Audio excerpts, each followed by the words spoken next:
தேவனுடைய குமாரனை காலில் போட்டு மிதிக்கிறவன். இயேசு கிறிஸ்துவை காலில் போட்டு மிதிக்கிற நபர்கள் இருக்கிறார்களா? ஆம், அவர்களை குறித்து தான் எபிரேயர் 11ஆம் அதிகாரம் 26 முதல் 29 வசனங்களிலே நாம் வாசிக்கின்றோம். 29ஆம் வசனத்தை நான் வாசிக்கின்றேன்.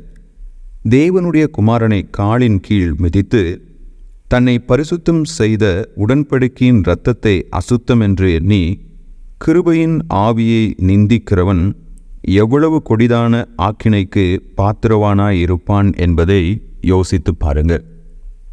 எபிரேயருக்கு எழுதின ஆக்கியோன் ஒரு நபர் விசுவாசிக்கப்பட்ட பின்னரும் தன்னுடைய பாவங்களிலிருந்து மனம் திரும்பாமல் மீண்டும் பழைய பாவ வாழ்க்கைக்கு திரும்புவதின் கொடூரத்தை விளக்குகின்றார்.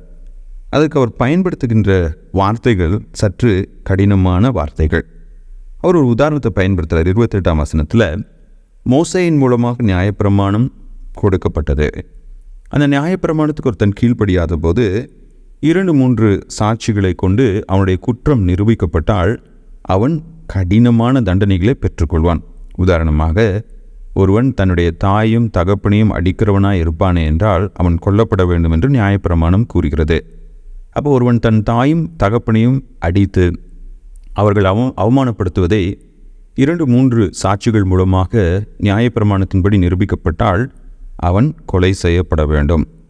இப்போ நியாயப்பிரமாணமானது மோசேயின் மூலமாக கொடுக்கப்பட்டிருந்து அந்த நியாயப்பிரமாணத்தை மீறுகிறவர்களுக்கு கடினமான தண்டனை கொடுக்கப்பட்டால், இயேசு கிறிஸ்துவின் மூலமாக கிடைக்கப்பட்ட மீட்பை குறித்து அலட்சியமாக இருப்பவர்கள் அதிக தண்டனைக்கு பாத்திரவான்கள் என்று எபிரேயருக்கு எழுதின ஆக்கியோன் கூறுகிறார். அவர்களுடைய பாவம் எப்படிப்பட்டதென்று 26ஆம் வசனம் கூறுகிறது. சத்தியத்தை அறியும் அறிவை அடைந்த பின்பு நாம் மனப்பூர்வமாய் பாவம் செய்கிறவர்களாய் இருந்தால் பாவங்களின் நிமித்தம் செலுத்தத்தக்க வேறொரு பலி இனி இராமல்.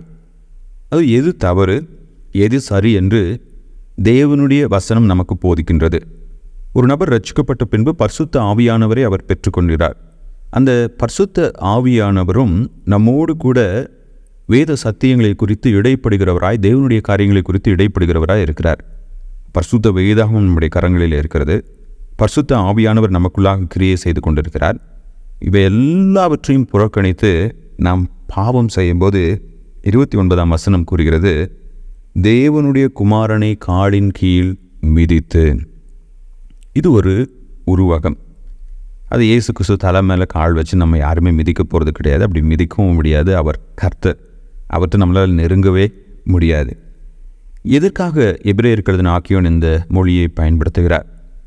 சில சமயங்களிலே நாம் பிறரால் அவமானப்படுத்தப்படும் போது நம்ம பேச்சு வழக்கில் ஒரு காரியம் சொல்லுவோம். என்னென்னா, என்னைய செருப்பால் அடித்த மாதிரி இருந்ததுப்பா. அதன் பொருள் யாரோ நம்மளை செருப்பால் அடிச்சிட்டாங்க அப்படின்னு இல்லை. அவ்வளோ தூரம் நம்ம அவமானப்படுத்தப்பட்டுட்டோம், அவ்வளோ தூரம் அந்த செயலினால் நம்ம புண்பட்டுட்டோம் அப்படின்னு தான் பொருள்.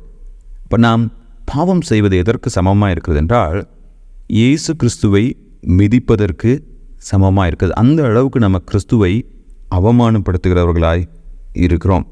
அதாவது தன்னை பரிசுத்தம் செய்த அந்த கிறிஸ்துவை நம்முடைய செயல்களின் மூலமாக நம்மால் அவமானப்படுத்த முடியும். எனக்கு அன்பானவர்களே, பாவம் மிகவும் கொடூரமானது. கர்த்தர் பாவத்தை அருவருக்கிறார். அந்த பாவத்திலிருந்து எப்படியாவது நம்ம மீண்டு வரணுங்கிறதுக்காக தான் தன்னுடைய ஒரே பேரான குமாரனை நமக்காக தந்தருளி, இயேசு கிறிஸ்துவானவர் கல்வாரி சிலுவையிலே பட்ட பாடுகள் அனைத்துமே மனித குலத்தை பாவத்திலிருந்து மீட்டெடுப்பதற்காக. நீங்களும் நானும் பாவத்தின் தண்டனையிலிருந்து விடுதலை பெறணும், நீங்களும் நானும் பாவம் செய்யாமல் இருக்கணுங்கிறதுக்காக தான் இயேசு கிறிஸ்து அத்தனை பாடுகள் சிலுவையிலே பட்டார். இப்போ இயேசு கிறிஸ்து பாவத்திற்காக எவ்வளவு பாடுகள் பட்டு நம்மை மீட்டெடுத்திருக்கிறார் என்பதை அறிந்த பின்பும் நாம் பாவம் செய்வோம் என்றால் அது அவரை மிதிப்பதற்கு, அவமானப்படுத்துவதற்கு சமம். இவ்வளோ நம்ம யோசித்து பார்க்கலாம். இன்றைக்கு என்னுடைய வாழ்க்கையின் மூலமாக கர்த்தர் மகிமைப்படுகிறாரா, அவமானப்படுகிறாரா? நான் கிறிஸ்துவை என்னுடைய வாழ்க்கையில் உயர்த்துகிறேனா, இல்லை என்றால் என்னுடைய காலில் போட்டு மிதித்து கொண்டு இருக்கிறேனா? யோசித்து பாருங்கள். மகா பரிசுத்தமான கர்த்தாதி கர்த்தர், ராஜாதி ராஜா, அவரை நாம் மகிமைப்படுத்துகிறவர்களாக இருக்க வேண்டுமே தவிர மட்டுப்படுத்துகிறவர்களாக இருக்கக்கூடாது. கர்த்தர் தாமே பாவத்தின் வீரியத்தை உணர்ந்து பாவம் செய்யாமல் பரிசுத்தத்தை கடவுளுடைய கிருபையினால் நாடி அந்த பரிசுத்த பாதையிலே நாம் நடக்க நமக்கு அருள் புரிவாராக. ஆமேன்.